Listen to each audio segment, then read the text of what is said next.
So pretty much nobody knows this, but last year I took a complete 6-month sabbatical from work. Absolutely no work for 6 months. And for the first time ever, we're going to talk about the good, the bad, and the ugly, and the awesome of taking 6 months away from my company. Welcome to the Family Goals Podcast. We're Graham and Shay Cochran, and we believe that your family can do things differently. The payoffs are worth it, and the little things can have a huge impact.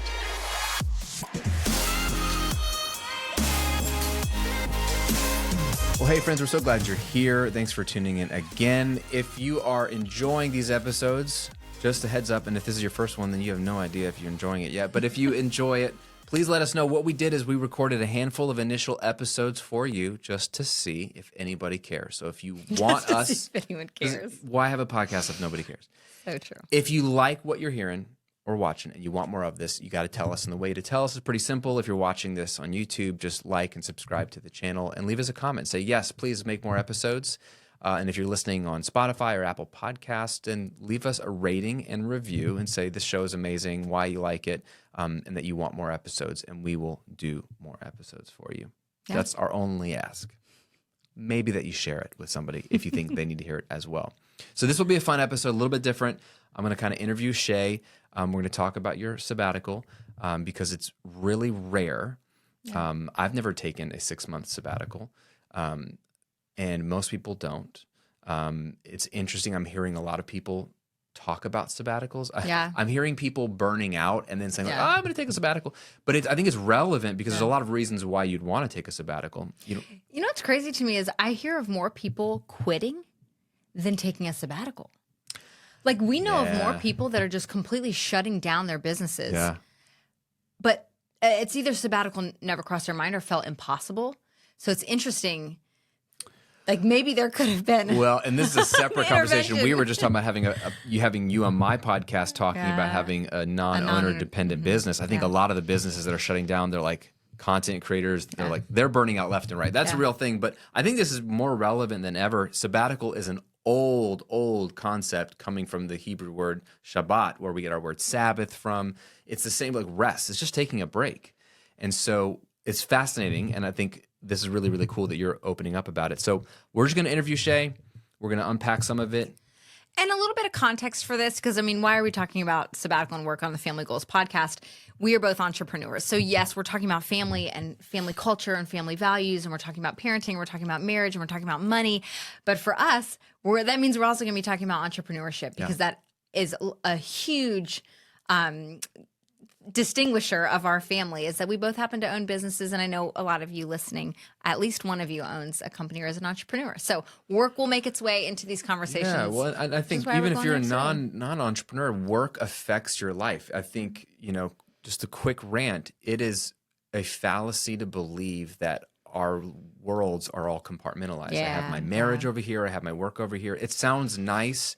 And maybe there's some benefit to simplifying it that way in your mind so that you can focus on the different things. But the reality is, life is messier. And so if there's problems with work, it's going to bleed all over at home. And there's problems at home, there's problems at work, right? And if you're a boss and you have employees, you can see your employees, what's wrong with you? Maybe they're marriage problems. Maybe there's, health problems at home. So they're all affected. So I think that's why work is one of our categories on the show. And we're going to talk about business. We'll talk about work because it's all relative to your family. So, without further ado, let's jump into the questions. Are you okay? I am. I'm so nervous. You're going to do great. I have not talked about this publicly, I think, at all. I'm proud of you for wanting to. I know, yeah. Okay. And just so you know, we're not trying to tell you you have to take a 6-month sabbatical. It's just interesting. My hope is that there's something in there for all of us, even for myself. I'm genuinely curious as to what I'm going to take away from this episode. So the biggest question is why? Why did you take a sabbatical period, and why 6 months? A number of reasons. One, I have been a business owner for over 18 years without taking a sabbatical. I think we took 1 month off one summer, but I have never in the history of being a business owner taken any kind of prolonged time off. And I started my business before we started our family. So I don't even know what it's like to be a mom or be a wife without also owning a company. Yeah. And I wanted to know what that looked like, was one like simple thing is I just wanted to know what it felt like to not have to put on my CEO brain and just show up in the world as a wife and a mom and a friend and the other things that I are. So there was that. I think the reality of being a business owner for that long is that the type of work, as my company grew, the type of work that I was doing became increasingly more CEO-esque, more leadership and development than it was creative. And I'm at my core, I am a creative. I think I'm like kind of right down the middle. I love the business CEO side, and I love being in that lane. But I also am a creative. Like I'm a photographer, so I create stock images for Elevate Visuals, which is a styled stock membership for female entrepreneurs. Before that, I was a commercial photographer for some awesome big brands. Before that, I was a wedding and portrait photographer. So there's always been a creative aspect of my work. And as the company has grown and Elevate Visuals has taken off, we have wonderful contributing photographers that can create images in addition to me. And over time, less and less and less of my work was the creative, fun, life-giving stuff. And more of it was just, the nitty-gritty, like CEO leadership stuff. So that definitely started to take its toll on me in the last few years, even though I love leadership and even though I have a wonderful team, and I'm naturally drawn to enjoy that kind of stuff to a point. But all the creative, life-giving stuff really had kind of just been squeezed out in a way. And for those of you that follow me know that I've always only ever worked 16 hours a week. So 2 days a week is all that I've ever allotted to like be in the company. Yeah. So it's funny that I needed to take a sabbatical because at surface level, you're like, well, you already worked 16 hours a week. Like how hard could it have been? But the reality is those 16 hours were I had to be very, very intentional. Focused, and so a lot of the fun, creative stuff just had to be cut so that I could, grow the company in such a short period of time. And then I would also say just, on a deeper level, I found myself in that season carrying things. And by that season, I mean over the last 2 years. The last 2 years in particular, as we were growing and we were facing new challenges of scaling, we were running into very normal entrepreneurial challenges that everyone faces. Typical discouragements, highs and lows, obstacles you have to overcome. But I was carrying it disproportionately heavy to what it was on paper. So that was when I really started to notice something's not right. Like on paper, things are okay, right? The things that we're dealing with are frustrating, but that's entrepreneurial life, right? Yeah. It's not smooth sailing. You don't get it all, wired and then it's ready to go. Like there's just always going to be challenges. And they were really wearing on me. I was just carrying them very heavily. And so what that looked like was I was dreading going into work. And I've loved working. My whole life I've loved working. I've built a business that I love, that I could shoot whatever I want, whenever I want, and have it be beautiful and usable to other female entrepreneurs. So I really, in so many ways, had an ideal situation. But all that considered, I still was dreading going into work. I was leaving work very depleted. Every day felt discouraging in terms of just what my brain did with what happened. It didn't even mean that what happened was discouraging, but that was how I carried it. I was carrying it really heavily. I really found myself becoming a very sad person at home and a very stressed person at home. And I'm not a sad person. I am a very joy-filled person. Yeah. And I just progressively over the last 2 years was feeling more and more like a shell of a person. And I don't know whether I would apply the term burnout to it. That really, it doesn't feel like the right fit. I don't know that I burnt out, but I certainly was just it was really taking its toll, whether that was just an accumulation of 18 years or what. I was finding myself just becoming a very sad person, a very stressed person, a very discouraging person to be around, a very negative person when I'd come home at the end of my workday. I don't know if my team ever noticed any of this. It was probably my family that really took the brunt of this. But became, I think, a sad, stressed out, discouraged, frustrated person. And so that was another indicator that okay, something needs to shift because I love this company and I want to see it continue. And I know that there's a future ahead of it, but the way I'm showing up in it right now and the way I feel in it is just, it's not going to be sustainable. So That was a part of it. Also, this was kind of like played a larger role, but this was just a practical piece of it. I took on a business partner.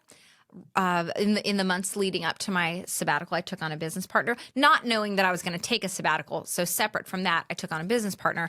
And it made sense because of what her role in the company would be that I would kind of step back when she stepped in and have the opportunity to build rapport with the team, do things differently, right? Another problem about being a business owner for a very long time is you get very stuck in your ways of doing things. And so I've been doing things a certain way for a very long time. And not all those things were still working. And I wanted her to have an opportunity to come in and do things her way and not have me looking over her shoulder and saying, well, that's not how we do it, or that's not how I would have done it. I really wanted her to have the chance to come in and make it her own. So that when I re-entered, it was both of ours and not just mine anymore. So it worked out and was convenient that the way that the timing of that worked out. Now, I joke about it being convenient timing because it was actually absolutely horrible time to take a sabbatical. We were launching a new website. We did a complete rebrand right before I went on sabbatical. And by launching a new website, you're basically a SaaS company, so it's like software. Basically a SaaS company. So we went through 2 rounds, one failed round and one success round of a ground up build, because as you can imagine, running a stock image and video platform that has thousands and thousands and thousands of images is not a small task. Right. So, yeah. I lost my train of thought. Just bad timing to take on a partner. Horrible timing. There were other transitions. We were changing accountants. We were changing, so much going on with the LLC, the new name, new company, entirely new partner. It was horrible timing. It was absolutely terrible. Literally every single thing about the company was changing, from the bank accounts to the credit cards to the everything. We had brought on a new operations director like 2 months before I went on sabbatical. It was a horrible time, but we had committed to it. And so we found a way to make it happen. So that's, for the most part, encapsulates all of the various whys behind. And why 6 months? It just felt like it needed to be a prolonged period of time. I know how quickly a month goes because we have taken a month off work and it felt like a week, it felt like nothing. So I knew it would have to be long enough to like dislodge my heart and my mind from not just the business specifically and its challenges and what it needs, but also just to dislodge myself from being this like business owner entrepreneur all the time. I knew it would have to be a pretty substantial amount of time. So it's like somewhat arbitrary, but I'm so glad it wasn't even a day shorter. Yeah. I needed every bit of that 6 months. Yeah, I appreciate you sharing all that. I think I think the idea that you can take a break, even if you don't know how, but that you're allowed to take a break, is something that everyone should entertain. Isn't that the whole reason why we got into business ownership in the first place? Was it so we could decide what that looked like? We could take a month off every quarter if we wanted to. That's the beauty and the privilege of business ownership that no one takes advantage of. It's actually the opposite that happens. You are working 24/7, Yeah. I'll stop my rant, there's a lot of fears there. And I know we have more questions, but to that point, were you afraid though? Were you like questioning as you went into, before you got into it, were you like, is this a bad idea? In many ways, and many people probably would have said it was a bad idea. Well, I don't care. Especially I don't even care just what they taking on a think, partner and taking a sabbatical at the same time. Like there's just a lot there. But how did you feel? Were you like, or were you like, I know knew that I needed it because I knew how I was feeling in it was just not good and needed to change. And there was no reason. It wasn't like something in the company needed to change. It was something in me needs to change. And something about the way I'm showing up and the way that I'm doing this and the way that I'm carrying it and the way that I'm letting it bother me I knew that something needed to change. And or I would have ended up shutting it down, or I would have ended up, I don't know, just calling it quits. Yeah. So no, other than at surface value, I probably couldn't really have gotten anybody else's feedback on whether that was a good idea, because it in many ways probably didn't look like a good idea, I guess, from an outsider's perspective. But I knew it was needed. And so I was pretty committed to it. I mean, I was 100% committed to it. I knew you were. Yeah. And my business partner was 100% committed to it because she cares about me. And she had kind of gotten to see a bit of that behind the scenes and was really advocating for me in that, like, no, you do this and the business is going to be okay. Like, I will take care of it. You need this. I want to see you thriving again in it. So I love it. Yeah. I love it. Okay. So let's keep going. Like, so what were the terms of the sabbatical? Like, what did it actually look like? What was the rules that you and the team set for yourself? Yeah. So 6 months, which we talked about, absolutely no work, but I'll qualify that. I did have a once a month meeting with my business partner where she would fill me in on only the highest level of things. So that was really like revenue numbers, and any really noteworthy team-related things that I just, for whatever reason, had to know, or that needed some kind of my decision-making.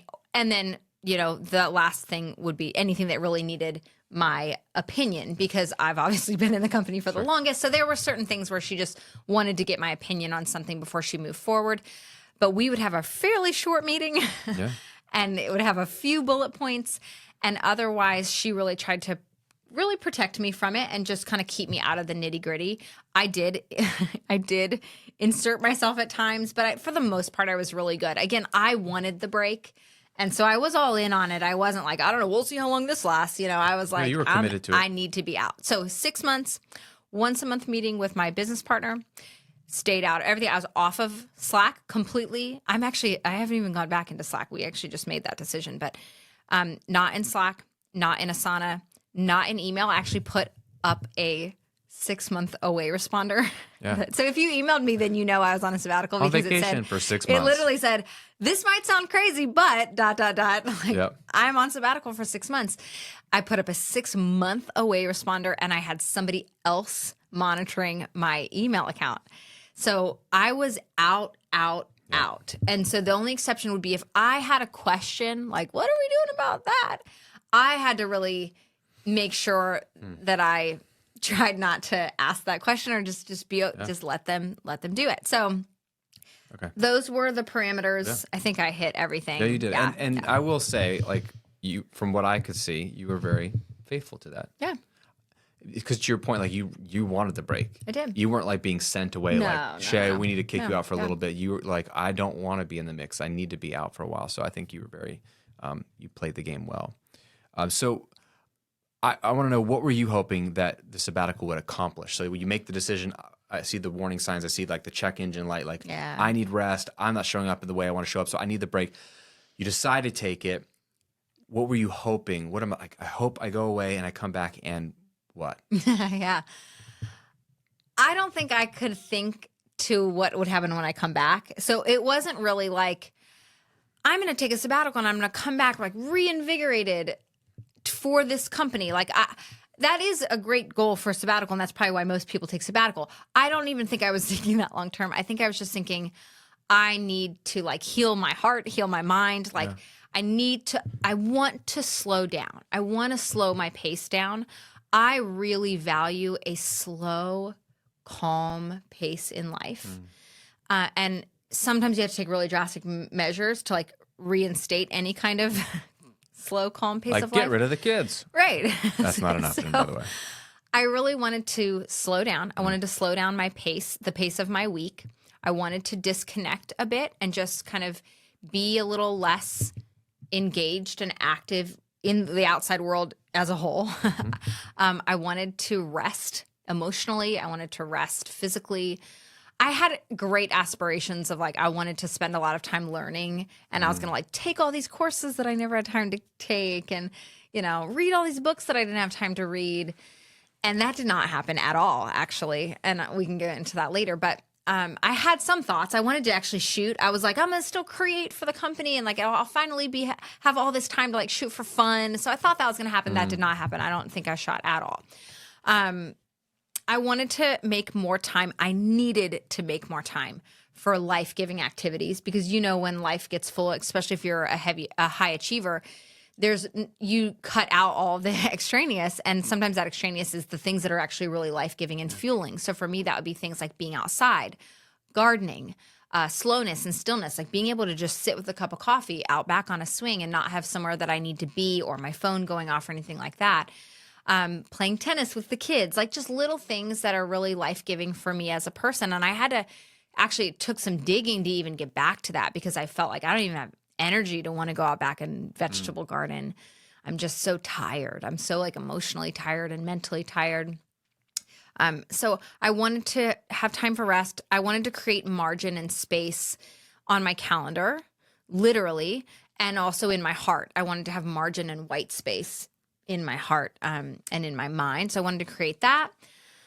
Yeah, I mean, I think that captures it. I wanted to have time to like heal whatever was happening, even if I didn't understand what was happening. I wanted to just create space to process, to journal, that kind of thing. I envisioned like tons of slowness and stillness and quietness. It wasn't always like that. Yeah. And we can go into that more, but that was what I envisioned. Yeah. So reality, and for context, you started the sabbatical in June. Yes. So June through November. Do not start. I mean, there's pros and cons. Pros and cons. But so like, just maybe talk about how there's almost like there was two parts or like two halves of the sabbatical, how they were very different. Yeah.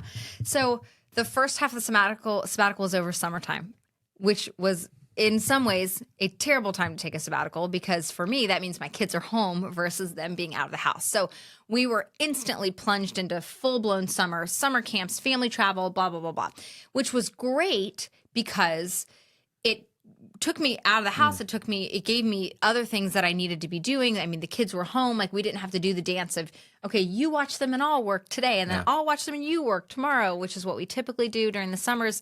But our summer was very full and fun, like full in a really good, fun way. Yeah. We did some family travel immediately. As soon as summer and sabbatical started, we were traveling as a family. So that was great in that it broke my rhythms instantly, right? It just like, it broke my Tuesday, Thursday workday rhythm that I've had forever. And that was wonderful. It was very hard in that it was very full. So there wasn't the rest and the reprieve and the processing and the journaling and the stillness and the quiet. It was very, very full. And I remember during that time, it was like, really, you would just say, can you imagine if you had been working? I mean, that was sort of the sentiment was, how in the world would we have done this if you were working? And I agreed. So those first few months, June, July, August, were very, very full. And that was very discouraging. Wonderful in that I could be fully present, discouraging in that I was like, welp, there's half of my sabbatical. Like, when do I get to actually rest? Yeah. Where it's halfway done and I had all this like, panic about it's halfway over and I haven't had any time to just like sit and think my own thoughts because the kids were home. So pros and cons of that, but that was the first 3 months. Yeah. So talk about kids go back to school. Kids are back to school. And that's when it felt like the sabbatical really began because all of a sudden I'm home alone all day and the kids are gone and it's quiet. And so that's so wonderful. That's exactly what I needed. And also you're alone with your thoughts and you're alone with like, what has happened to me? Have I just lost all my entrepreneurial grit? Will I ever feel energized about business again? I'm like getting choked up even talking about it because like I love being an entrepreneur. I love being a business owner. I love the ideas and the momentum and the beauty of creating something that's of value in the world. I'm a very driven person. I've been like hustling things since I was a kid. The playground, yeah. It started with, frozen Kool-Aid sold in styrofoam icy cups, like I was selling those out my front door. Like it's a big part of who I am. So when I stopped doing that, it was like, this doesn't feel fun for me to sit still. Like I feel fun and alive and energized when I'm applying my brain to something and building something and leading and being awesome, You are awesome. Thank you, babe. Even though you don't value words of affirmation. I appreciate that. Here's some words of affirmation. You are awesome. Reference our 5 marriage mistakes. Yeah, exactly. Hey, I hope that you're loving this episode. But listen, what we really want to do is save you from one more boring night of tech gather time spent scrolling your phone side by side. We have a better idea. Okay, we've created 5 absolutely foolproof conversation prompts to help you connect with your spouse today.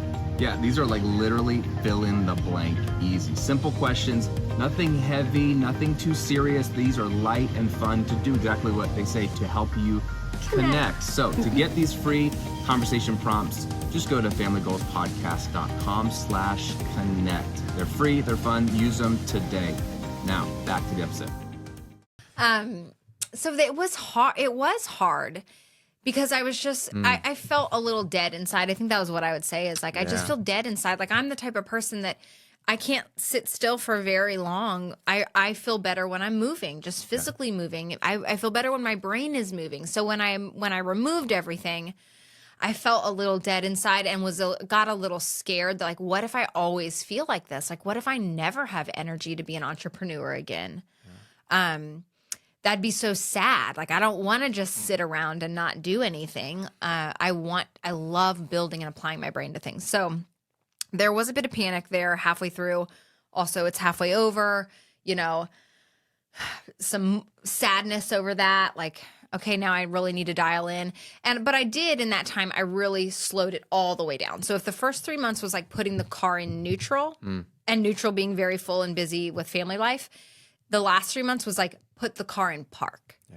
So I cleared my schedule. I made it so that I didn't have anywhere to be. I didn't go work out until like 9:30 or 10 o'clock. And I would wake up and I would have I'd get the kids out the door and I would sit and do my quiet time, have my time in the Bible with a cup of coffee, journaling. And that could go on for 2 hours. Yeah. And I would pray and I would cry and I would process and I would just, and then I'd move through my day and I kept it very still and slow and quiet for the most part from day to day. I focused on my spiritual health, my mental, emotional health, and my physical health. Those were probably my 2 priorities. And then I made a way to get back to some life-giving activities. Like I said, I love gardening. So I kind of at some point forced myself to start doing those activities that were energizing so that I could start the feedback loop of, oh, I feel good. I feel energized. I feel alive now because I'm doing something. So I would force myself into some of those things that then became, more enjoyable and created energy.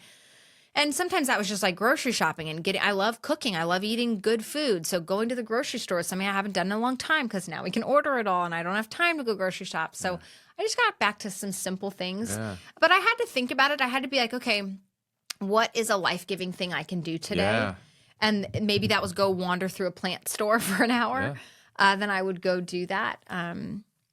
I did not feel like doing anything work related. So back to my big hopes and aspirations of like taking all those courses that I didn't take and becoming superhuman during those 6 months. None of that happened because I didn't have that emotional energy to really do that. I wasn't going to shame myself for that. I was just going to let myself shut it all the way down and live in a very slow, quiet, as much as I could while the kids were out of the house, away at school, slow, quiet time.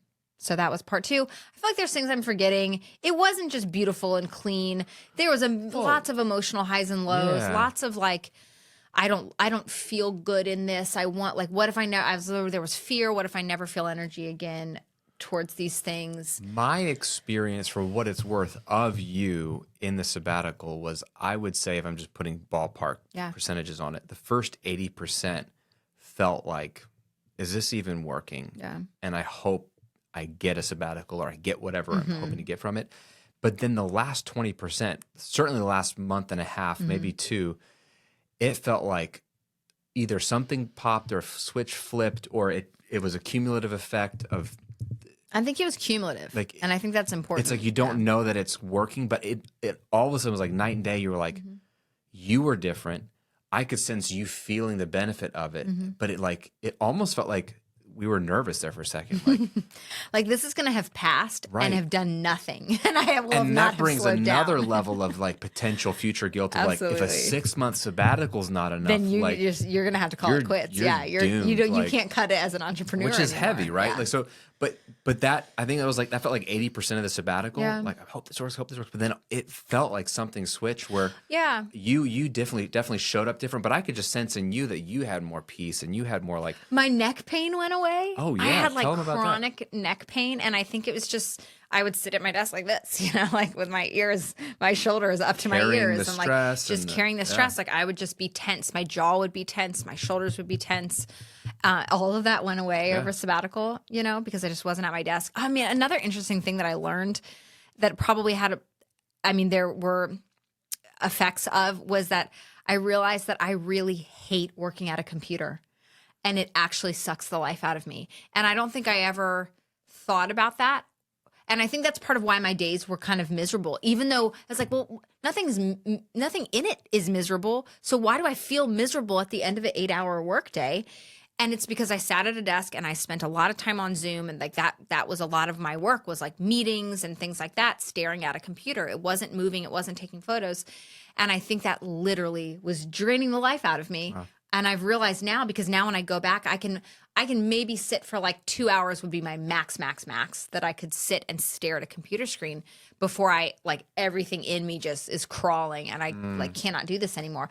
But it took coming away from it to realize that. And so I think there was a bit of that, like that changed a lot actually about how I felt, was just literally not sitting at a desk. I just don't think I'm the type of person that does well confined at a desk staring at a screen. So that was a realization. I think I sidetracked to your question a little bit, but you said 20% towards the end. That was just my observation. Yeah, it wasn't. And it's interesting because that last bit was over the holidays, which tend to be very stressful. Yeah, like October, November. November, December. I mean, my sabbatical went June through November.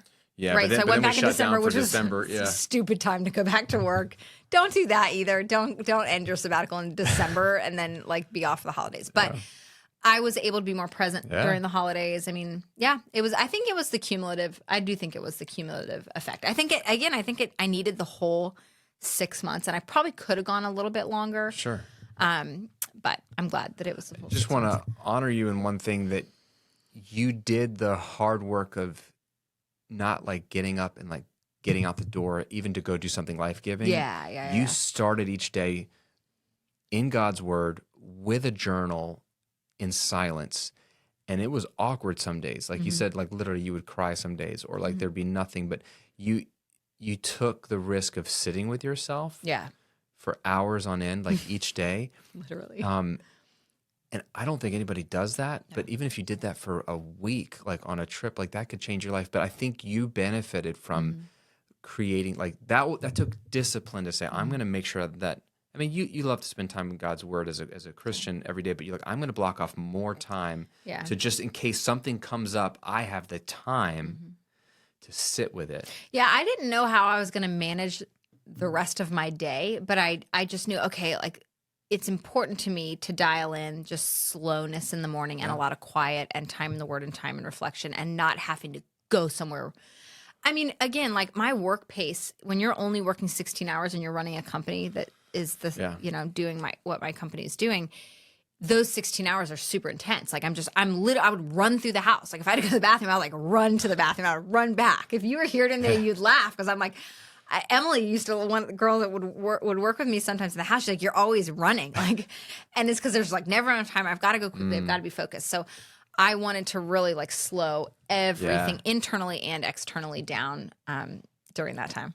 And you did. Yeah, And I think I think to the point of the 20% feel like it worked. Like I think a lot of that work was probably didn't feel like it was working, but it was those times in the journal in the morning, slowing down. I just always think of I think it's Ruth Haley Barton. I forget if I'm getting her name wrong, but Invitation to Silence and Solitude. Great book. But her whole analogy of us being like a jar of river water, it's all shooken up.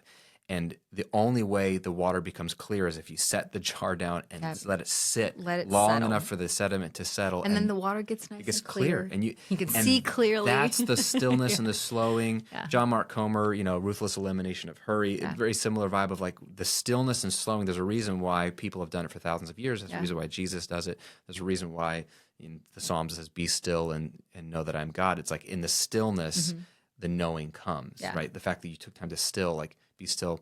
And why am I doing this? But it was a few months later, all of a sudden, you have so much more clarity and peace. So it's cool and to see energy that. and my vitality is back. My joy is it. back. My peace is back. Yeah. I love it. Thank you for sharing. You're doing great. Thanks, babe. Okay, so most people, even the idea of even taking a week off completely, meaning like I'm not checking my phone, I'm not checking into email, no one can ping me. Even that feels impossible. Like not very many people do that, let alone a month, which we've done, let alone 6 months. So the question is like, how did you manage this? What did you have in place to be able to pull this off, just practically speaking? Yeah, practically speaking.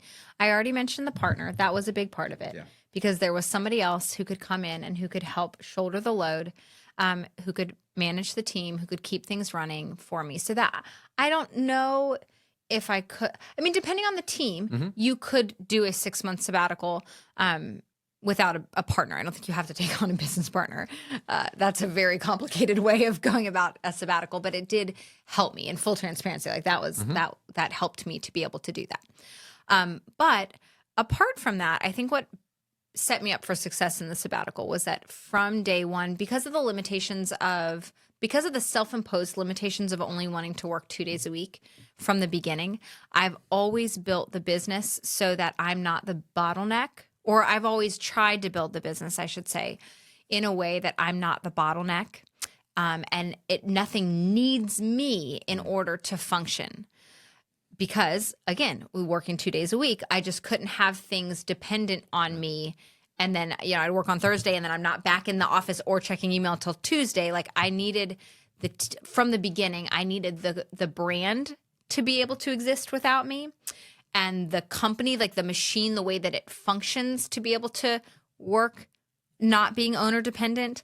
And then I needed the team. I need to, from the beginning, build a team that wasn't owner dependent. So those were conscious decisions. Not that I had this day in mind from the beginning, but because of the limitations that I only wanted to work 2 days a week, I just had to, from the beginning, build the company in such a way that it would do okay without me for a small or long period of time. So it definitely helped that from the very beginning, I really worked hard to build a non-owner dependent system. Saying all that, it had a lot to do with my team being able to function in a non-owner dependent way, which is how they are even with me in the company. They don't need me to make decisions for them. And this has been a lesson I've had to learn, right, as a leader and as the team has grown and as I've grown as a CEO. I've had to learn what it looks like. And there have been seasons where the team is very owner dependent and everyone's, it feels really good to have everyone waiting on you to come tell them the answer and lead the way. That's the trade-off, right? That's the trade-off, and do it your way, and you get to have the final say and give the stamp of approval, and it's exactly the way you would have done it. I had to learn over the years through highs and lows that takes a toll, and that really wasn't the type of business that I wanted to create. So over the years, I've tried to make sure that the team feels like they have the freedom to make the decisions that they need to make, and they have my support because I trust them. And that doesn't mean that they're going to do it perfectly and that it's all going to be a slam dunk and that they can never fail. But I want to make sure that they feel the freedom to make decisions, to try things, for it not to work, that they have my trust. I hired them for a reason. I want them to take ownership over it and not need me. So that was one of the things that enabled it to happen, that I could take a 6-month sabbatical, is that the reality is that my company doesn't really need me, which is great. And, like there's little aspects that I contribute that are really critical. And that's, what I'm showing up to do. But for the most part, they can do this on their own, and they can do it differently and in many cases better than I would have done it. So that's the trade-off. I really do think it comes down to the trade-off. Like, is everything done the way that I would have done it, the way I would have worded it, and you can have that. You can have the type of company where it all feels like you have your stamp on and your fingerprint on everything, and you can be enslaved to that, and then no one can do anything without you. You have to give approval on everything. Or you can let people just give them the opportunity to make it theirs and to do it in the way that they would do it, which is in many cases going to be better than the way I would have done it, and really succeed and be able to own those successes on their own and not need you. So that was the trade-off that I felt good about. Yeah. Like I've always felt really good about that. Yeah. And I think you did that well. I think you have a level of humility where your pride isn't caught up in the like, it has to be my way or I'm the best way, that has served you well. Because if not, it would have been, I think, harder for you to let your expectations get to where you're okay if it doesn't go exactly the way you want while you're gone. Yeah. 'Cause that's the trade-off. And the reality is, we didn't do anything major and big while I was gone. Like, I knew that some things were going to suffer in taking a 6-month sabbatical, in that I might not be there to drive certain things, or we weren't going to be launching any. I mean, you also have to remember the context. We had just done a lot. So it was actually probably good for the team to have that kind of a break. We had just rebranded. We just relaunched the brand and relaunched the website. So we had done a lot. But for the next 6 months, we really didn't do much, and I had to be okay with that we're not like charging the hill while I'm gone. Yep. They're not charging the hill while I'm gone.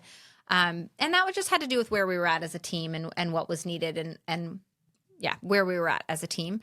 And that I was okay with that again, because the goal was I need to make sure that I'm in like a really good, healthy place, that I'm back to my normal self. Yeah. Even if that meant that business would just kind of like be just okay for 6 months. Yeah, that's a huge insight. That's powerful. All right, let's wrap it up. What is next for Shay? That's the $1 million The sabbatical question. is over. In That's case what you didn't everybody know, asks. it's My over. sabbatical's over. You're back, but are you back in the same capacity? Yeah. What does it look like right now? So when I say Yeah. what's next, like what you at least know right now, like did you leave? Did you quit? Are you back at Elevate? No, I didn't. I am so freaking proud of Elevate and my team, and it only gets better and better and better. So I am back in it. I did come back to the company. They took me back. I'm in it in a different capacity, though. I mean, my business partner was kind enough to really just try to create a way that I could show up in the ways that were life-giving for me and that really are my highest contribution. So I'm still the face of the company when needed. I still go on podcasts. I still take speaking engagements on behalf of the company. I still get to do creative work, so I still can shoot for the company. I still get to be a part of some of the more creative-related aspects and some of the marketing-related aspects, just because I like that stuff. I like being involved in that stuff, but it's not dependent on me. I'm just getting to kind of show up and continue to cast vision and continue to represent the ethos of the company, which is very anti-hustle and very like for the healthy business owner and the thriving business. So I get to show up in all of those ways that still feel really good and life-giving for me, and that are the highest contribution that I can make to the company at this point. I mean, it's messy. I'm still trying to navigate that. That made it sound like very clean and beautiful. And I'm still figuring out what it looks like what do I need to be at? What don't I need to be at? I'm still fighting the tension of like, do I need to know that information or do I not? Do I want to know that information or do I not? Do I want to insert? Your role has kind of changed. My role has kind of changed in the last year. Right. And so there might be information I used to be used to knowing and now I don't know it anymore. And how much do I want to insert myself in that? Where am I helpful and where will I slow things down? So I'm still very much trying to navigate what that looks like. But so I'm showing up differently in the company. My hours look different. My involvement, my contribution looks different. And what's next? I mean, there isn't really a known next thing. Like that wasn't necessarily the goal. I mean, this is next. Like we're doing this. And I think I had to create some space. We've talked about doing this podcast for 2 years now, if not longer. But there just was never the space, right? Like all of our time was filled up. So I did have to create space for anything new. And I had to create some space for like this to finally be born. So I wanted to create space for whatever wanted to be born. And there were some fun projects and things like that I kind of got my hands into. But there's no like really next big thing, unless you want to just call this the next fun thing. But there's no like really next big thing that I know of right now. I'm just trying to maintain a different rhythm of life, like a different way of working, practically, like not sitting at my desk for as long, not being on as many meetings, like just orchestrating my day in a way that keeps me more fueled and keeps me energized and that kind of thing. I've maintained a lot of the slowness, like that morning slowness. I've really reoriented my calendar to keep some of what was the sweetest parts of sabbatical for me. That slowness, the change of pace, the change of my mornings, like trying to not just be rushing from one thing to the next. So I'm bringing all of that back with me, back into the company and into the way that I work. And I'm just kind of trying to keep a little bit of extra space for the things that are life-giving, whether that's just passions or things that I might want to do, other things that I'm interested in, just trying to keep some amount of white space and margin, even though I don't have like a master plan for what I'm doing with it next, but other than just keep doing some life-giving fun things. I love it. You did it. I did. Hopefully that made sense. Yeah, no, thank you for being honest and vulnerable and sharing all of that. I think what's cool is that the principles of the sabbatical that you took are really profound and can be applied for all of us in that taking a break, like a real break, which is really hard when the office follows us. You used to leave the office, but now you can't leave the office. Even if you don't have an office, it's with you everywhere. But the two things that come up for me that I feel like you benefited from your sabbatical that I think could apply to any of us, even if you took a 24 hours with no technology or a true vacation, even if it's for 1 week where you don't check any work-related stuff, or you delete the apps off your phone, which, by the way, you'll be fine. And if I was fine. If you're not fine, the way you're running your life is not fine, and you can fix it. But even a week off, like a true vacation, because people's vacations aren't real vacations anymore. But what I was going to say is the two benefits that you got from the sabbatical, if I had a high-level look at it, is you get the dual benefit of the rest, like ceasing to do the thing, which is like where like your neck pain, your shoulder pain went away, like your Unclenched my fists. yeah, like gosh, what's going on? I have blisters on my head. But like you get the rest, which is what we all need, and the most obvious thing we think we need. But then you got the hidden benefit or the phantom benefit of self-reflection, where you came back not just rested, you came back rested and more self-aware. Yeah, you were connected to myself in a way that I hadn't been connected in a while. And Which to like, is what are the powerful. things I really love? What are the things that fuel me? What are the Absolutely. things that are really like sucking the life out of me in a way without me realizing it or without them looking bad on paper? Yeah. There was definitely a deeper connection with like, how do I function best? And what does it look like for me to feel fully alive and energized and full of joy and full of peace, and what's needed for that to be possible? And that's like a whole higher level than just recharging your batteries. Yeah. So I can come back and do more To of the come same back and thing. go do the same thing. Like, wouldn't that have been a waste if I just like dove right back in and right back at it the way things were? I think that's, whatever brought you to a sabbatical, to need a sabbatical, is probably still true if you go back. So I think that's the thing. I know that there are people that take a sabbatical and what they think is, I'm just going to get rested and then I'm going to go back to the chaos, but I'm going to be like a little more rested, and so I'll be able to manage it. But I didn't want that, right? I didn't want to go back to whatever drove me to needing a sabbatical. Something had to fundamentally change, and I think it takes time, and it took like 6 months for me to even get in touch with what needed to fundamentally change, so that when I go back, it's not just like, okay, I'm rested, like let's go back to battle, but it's like, no, we're reorienting the way this happens so that it feels different from now on. It's never the same. I love it. Well, I'm proud of you for doing it. Thank you. I got to witness a front row seat to it, and I've definitely seen the changes, and I've seen like Shay I know come back, and I'm proud of you for making the effort, because it was messy. It wasn't as clean as maybe even if it sounded nice and squeaky clean in this episode. It was messy and hard, but you're like, I'm doing this, and we're gonna figure it out. And I think hopefully you feel like you've reaped the rewards for it. Yeah, and I have to really thank my team for that, because, and I think, one of the first questions I get is like, was everybody okay with that? Like, how did you feel about taking sabbatical with everyone, with your team still working? And, I don't know what my team like really felt about it, but what they expressed to me was a lot of support and care for me. Yeah. And so I felt very loved and supported in taking a sabbatical. I didn't feel like anyone was resentful of it. I felt like everyone was like, we care about you, Shay, and we want what's best for you so that you can continue to lead the company. Yeah. So it's really a lot of thanks to them and to my business partner for even making it possible. Yeah. I felt very supported by everybody involved, you included. Oh, thanks. I didn't do much, but you're welcome for whatever I did do. Well, thanks for hanging out with us. We'll wrap up the episode like we always do. Oh, yeah. What is something that you are thankful for?